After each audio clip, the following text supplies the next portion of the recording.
Baik teman-teman, Assalamualaikum warahmatullahi wabarakatuh. Salam sejahtera bagi kita sekalian. Semoga kita dalam keadaan sehat dan semangat di dalam menimba ilmu.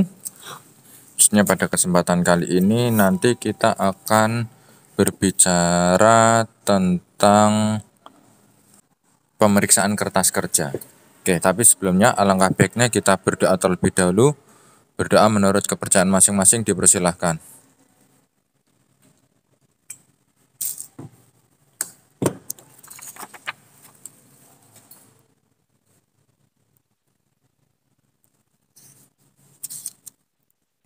Oke, baik, berdoa selesai. Pada kesempatan kali ini kita akan mencoba berdiskusi, berdialog, berbincang-bincang seputar petunjuk pembuatan kertas kerja pemeriksaan. Seperti yang kita ketahui teman-teman, bahwasanya proses audit itu merupakan urutan dari pekerjaan awal penerimaan penugasan sampai nanti dengan penyerahan laporan audit kepada klien yang mencakup beberapa hal. Ya, jadi berawal dari penugasan terlebih dahulu. Kita mungkin ada yang sebagai auditor, baik itu internal, baik itu eksternal. Kita nanti dikasih surat tugas dulu. Surat tugas pemeriksaan audit terkait misalkan laporan keuangan perusahaan PT Garuda misalkan. Nah, sehingga berawal dari itu kita sudah memiliki surat tugas, baru nanti kita akan eksekusi. Eksekusinya bagaimana? Eksekusinya kita mulai uh, berawal dari memahami bisnisnya apa, nanti prosedurnya bagaimana, SOP yang ada bagaimana, dan lain sebagainya, baru nanti kita bisa yang namanya memberikan laporan audit. Lah, di antara tahapan di dalam proses pemeriksaan kita, yang pertama adalah kita berbicara tentang perencanaan dan perancangan pendekatan audit. Dari merencanakan dan nanti kita merancang. Bagaimana rencana yang sekiranya pas, bagaimana perencanaan yang sekiranya sesuai. Kita pertama sekali adalah mengidentifikasi dengan mengetahui maksud penggunaan laporan audit dan pihak-pihak pengguna laporan keuangan. Oke ya, pertama adalah identifikasi dulu.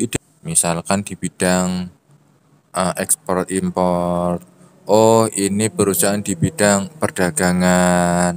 Oh, ini perusahaan di bidang jasa dan lain sebagainya. Sehingga bisa jadi perlakuan antara perusahaan jasa dengan perlakuan antara perusahaan manufaktur, perusahaan dagang, ekspor impor itu bisa jadi berbeda. Nah, lalu kita juga bisa melihat pihak-pihak pengguna laporan keuangan siapa aja. Oh, ini instansi perusahaan yang sudah go public misalkan. Berarti cakupannya lebih luas ini. Oh, ini berarti ada yang namanya kreditur, ada yang namanya investor, ada yang namanya akademisi, pemerintah, dan lain sebagainya, dan lain sebagainya. Berbeda dengan mungkin yang hanya sekedar perusahaan masih tertutup. Dia eh, belum terbuka, belum menjual sahamnya, sehingga Pak, oh, kalau masih tertutup ya paling yang menggunakan laporan hanya manajemen, karyawan, ya mungkin instansi pemerintah, masyarakat sekitar saja, udah seperti itu. Nah, lalu setelah kita mengidentifikasi, perlu dong kita yang namanya mengunjungi tempat klien tersebut. Kan kita ingin tahu fisiknya tuh bagaimana, latar belakang perusahaannya itu bagaimana. Mungkin dia memang punya website mungkin. Tapi bisa jadi di dalam website itu ada sesuatu yang dilebih-lebihkan, ada sesuatu yang dibagus-baguskan. Oh, misalkan cat temboknya dulu masih bagus, masih kempling, masih kinclong. Nah, sekarang sudah mulai kusam-kusam dan lain sebagainya, sehingga tetap perlu mengunjungi. Oke. eh Lalu memahami struktur pengendalian internalnya. Di situ ada enggak pengendalian internalnya? Kalau ada bagaimana? Apakah sudah cukup kuat ataupun mungkin sangat kuat atau mungkin masih lemah dan lain sebagainya. Lalu dilihat sistem administrasi pembukuan bagaimana antara sekretariat dengan bendahara jadi satu atau berbeda, misalkan antara administrasi dengan pemasaran satu atau beda dan lain sebagainya. Lalu mengukur baik itu transaksi yang terjadi ataupun mungkin adanya biaya-biaya, mungkin terkait dengan waktu dan lain sebagainya.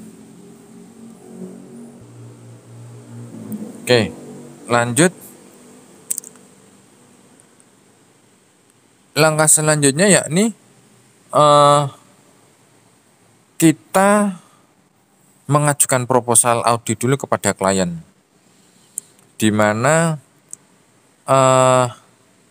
kita memberikan gambaran, kita memberikan wawasan, ini loh nanti yang mau tak lakukan tuh kurang lebih seperti ini. Jadi apa? Jadi nanti biar pihak klien itu bisa mempersiapkan terlebih dahulu.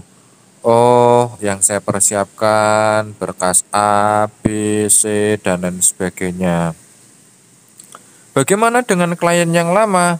Nah, klien yang lama ya kita lakukan aja penelaahan kembali. Misalkan apakah ada sesuatu yang kebaruan, apakah ada perubahan-perubahan. Kalau enggak ya udah itu diajukan lagi. Tapi kalau ada ya kita bisa diproses ulang. Lalu kita di dalam perencanaan dan perancangan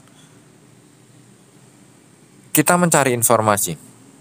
Kita mencari informasi tentang kewajiban hukum daripada klien tersebut.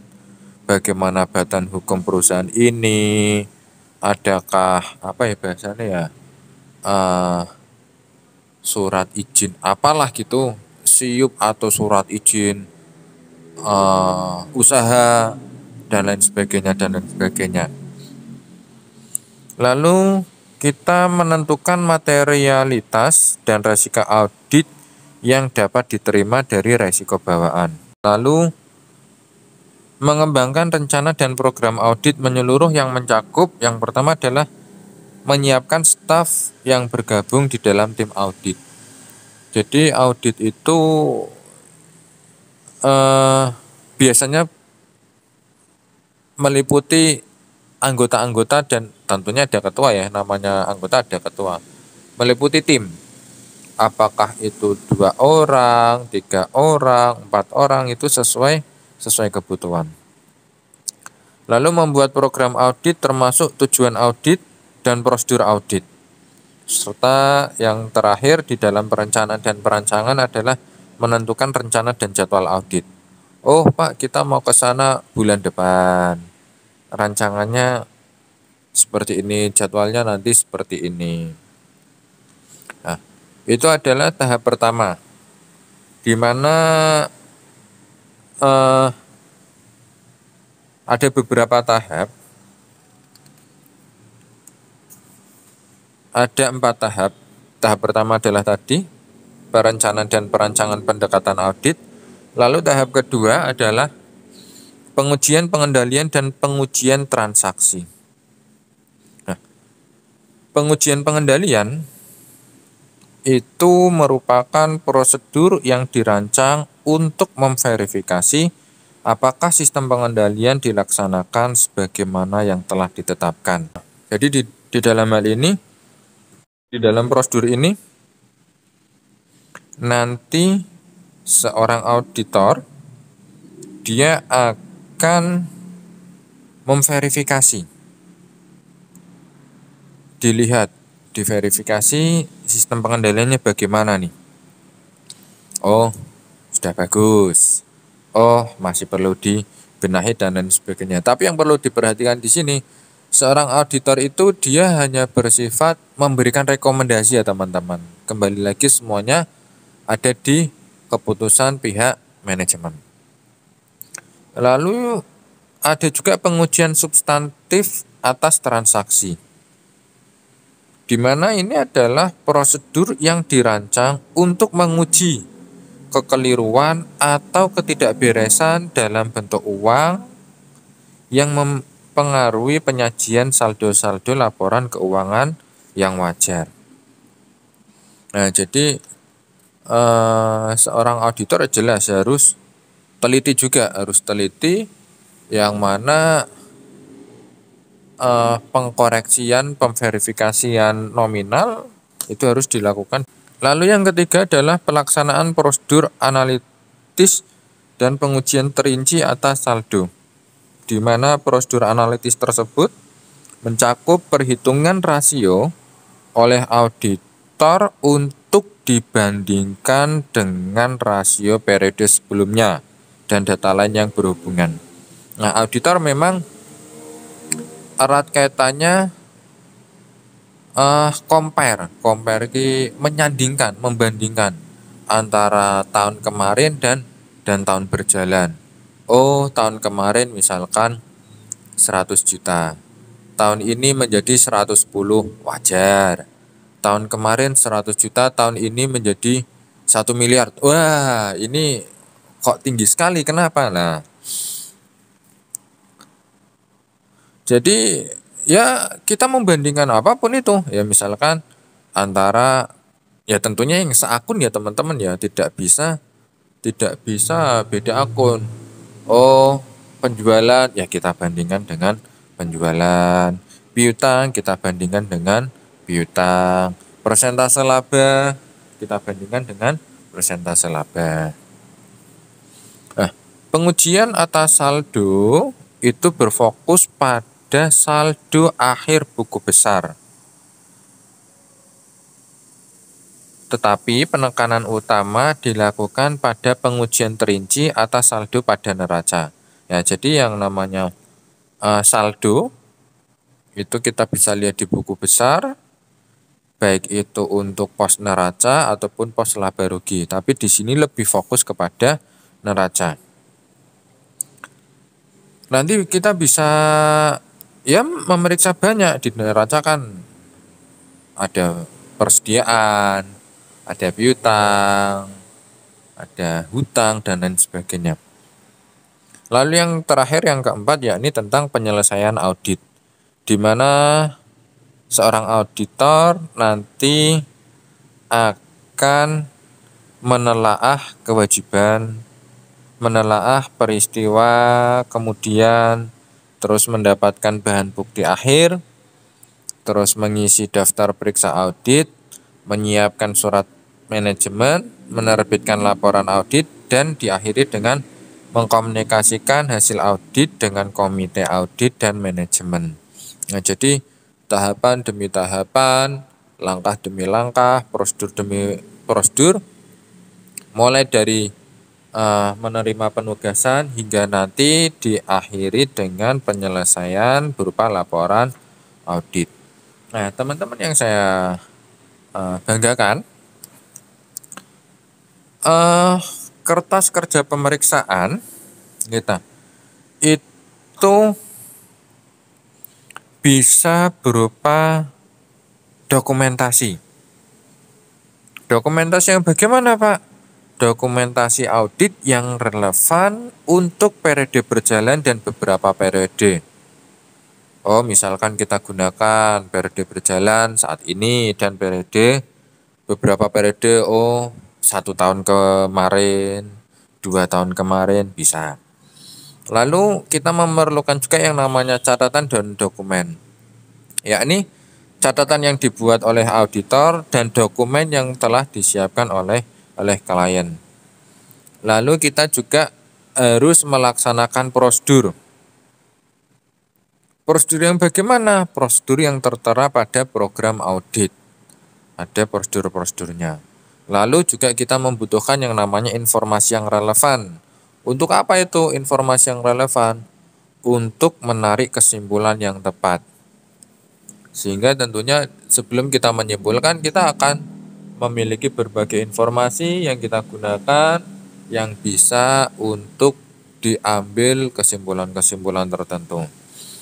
Nah, dokumen tadi tentunya harus diuji akurasi dan kelengkapannya. Keakuratannya bagaimana, kelengkapannya bagaimana, itu kita harus mengujinya. Lalu kita memberi tanda, misalkan apa? Tick mark ataupun checklist misalkan.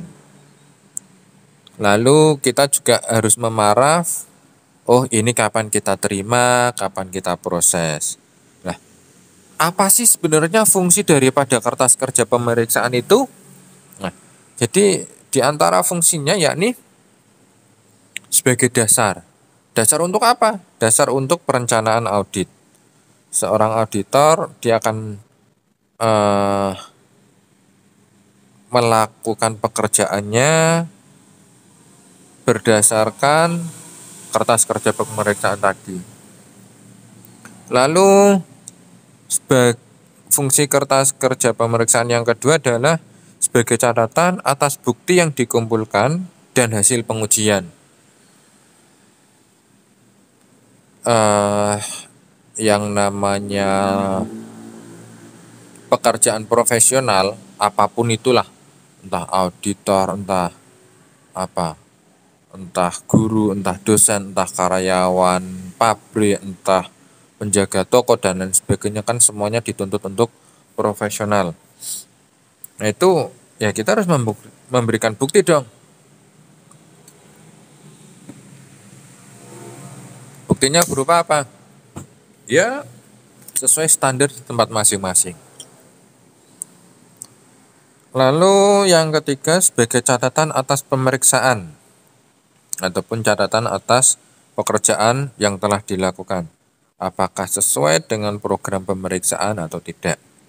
Yang keempat, sebagai penjelasan, yakni mengenai masalah ataupun situasi yang dihadapi atas pelaksanaan kebijakan-kebijakan, prosedur-prosedur, efisiensinya, dan tentang evaluasinya. Yang kelima, sebagai data untuk menentukan jenis opini dari laporan audit. Lalu keenam, sebagai dasar pemeriksaan oleh supervisor dan partner. Yang ketujuh, sebagai sumber informasi. Informasi yang bagaimana? Informasi di kemudian hari untuk menjawab pertanyaan-pertanyaan yang diajukan oleh manajemen dan pihak lainnya. Dan yang terakhir, yang ke-8, sebagai penilaian prestasi staf auditor dan pengembangannya. Itu adalah fungsi daripada kertas kerja pemeriksaan. Lalu bisa jadi di dalam benak kita memunculkan pertanyaan, kertas kerja, kertas kerja, kertas kerja. Kertas kerja yang baik itu bagaimana sih? Nah, jadi diharapkan kertas kerja itu memiliki informasi yang lengkap. Informasi apa saja itu? Ya, pertama dilihat dari nama perusahaan yang diperiksa, jelas. PT Garuda misalkan, PT Garuda Raja Wali atau apalah. Nama akun atau perkiraan yang diperiksa, oh kasnya, penjualannya, piutangnya, dan lain sebagainya. Lalu tahun buku diperiksa, tahun berapa? Tahun 2018, tahun 2017, tahun 2022, dan lain sebagainya. Tanggal pembuatan, oh tanggal 10, tanggal 9, tanggal 7. Nama dan paraf, oh nama Taufik, parafnya begini ya. Lalu Mungkin kalau ada ya komentar-komentar kalau ada. Lalu selain terisi dengan lengkap, harus tersusun dengan baik, bersih dan rapi, jelas dan dapat dimengerti, serta lengkap. Ya, sangat diminimalisirkan adanya coretan-coretan, tekukan-tekukan, ataupun adanya noda, apa ya bahasanya, tinta yang blobor lah, blobor apa ya kurang lebih itu. Lalu selanjutnya yakni tentang isi pengoperasian kertas kerja pemeriksaan. Di dalam isi ini ada setidaknya 3 berkas. Yang pertama adalah berkas permanen, berkas tahun berjalan, dan berkas korespondensi. Oke, berkas permanen ataupun permanen file, yakni bukti-bukti atau dokumen-dokumen yang dikumpulkan pada saat pertama kali penugasan audit dimulai, serta akan ditelaah dan disimpan untuk dipakai tahun-tahun berikutnya.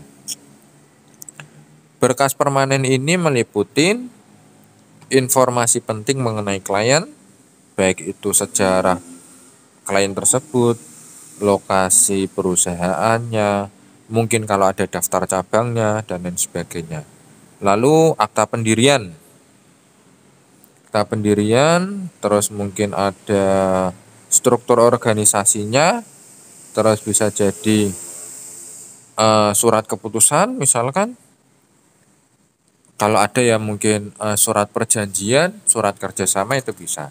Lalu berkas yang kedua yakni berkas tahun berjalan, yakni berkas kertas kerja yang berisi data yang diperoleh auditor hanya berkaitan untuk tahun berjalan. Meliputi apa? Meliputi program audit. Jadi tahun berjalannya itu ya informasi itu saja, berbeda dengan berkas permanen tadi. Bisa berupa program audit, informasi umum, kertas kerja neraca saldo, jadwal utamanya, terus mungkin ada jadwal pendukung, ada catatan pemeriksaan, dan lain sebagainya. Lalu berkas yang terakhir adalah berkas korespondensi, di mana berkas ini adalah berkas kertas kerja yang berisi data surat menyurat dengan pihak ketiga selama pemeriksaan audit. Oh, saya mengirimkan surat kepada si A, si B, si C, dan lain sebagainya. Lalu teman-teman, setelah bagian isi dan pengoperasian, maka adalah bagian kepemilikan kertas kerja pemeriksaan, di mana kertas kerja pemeriksaan merupakan milik auditor.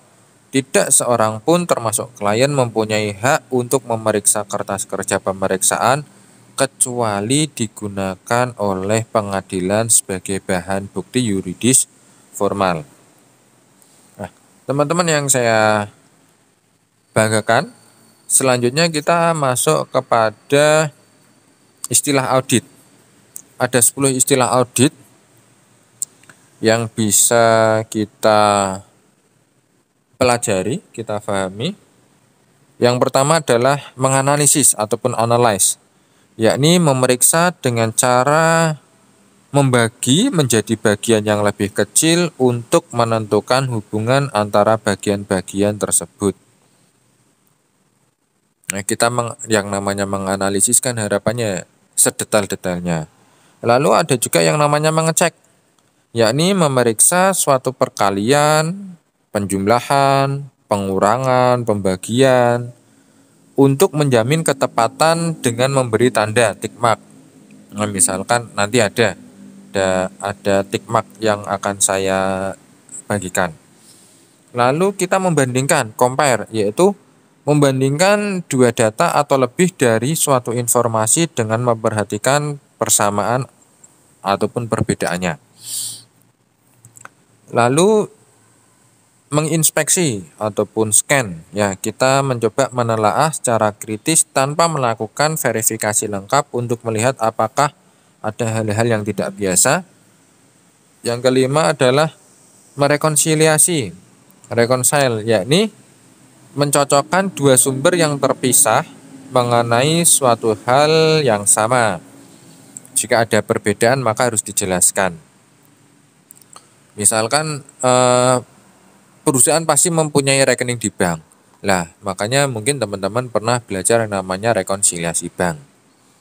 Lalu yang keenam adalah mengkonfirmasi ataupun confirm, yakni kita berusaha mencari bukti di mana pihak ketiga meneguhkan kebenaran ataupun kesalahan informasi yang diperiksa. Misalkan nih, loh Pak, ini angkanya 1.534 kok tertulis 1.543. Nah, kita kan konfirmasi. Lalu yang ketujuh adalah menelusuri ataupun trace, yakni memeriksa dengan cara mengurut kembali ke bukti asal. Ya, diurut ke bukti awal. 8. Memeriksa dokumen dasar ataupun vouching, yakni membuktikan sah tidaknya suatu transaksi. Maksudnya adalah apakah dokumen tersebut didukung oleh bukti yang lengkap dan disetujui oleh pejabat yang berwenang atau tidak. Yang ke-9 adalah menguji, testing, yakni mengadakan pemeriksaan sebagian dari suatu populasi yang hasilnya digunakan untuk menarik kesimpulan mengenai populasi tersebut. Dan yang terakhir adalah melakukan pisah batas ataupun cut off, yaitu menguji transaksi apakah dicatat dengan tepat waktu pada akhir periode. Itulah 10 istilah audit. Dan yang terakhir teman-teman, tadi saya sudah sempat mengatakan adanya tick mark. Ya, jadi ada tick mark standar. Yang pertama kebalikan dengan huruf V ya. Kalau V kan ke bawah, ini ke atas, yaitu footing verified, yakni kita melakukan tick mark atas penambahan atau pengurangan secara vertikal yang diletakkan di bawah angka dari total angka. Ada juga yang kurang dari, kayak lambang kurang dari, itu adalah cross voting verified, yakni kalau tadi secara vertikal maka ini secara horizontal dan diletakkan di samping kanan.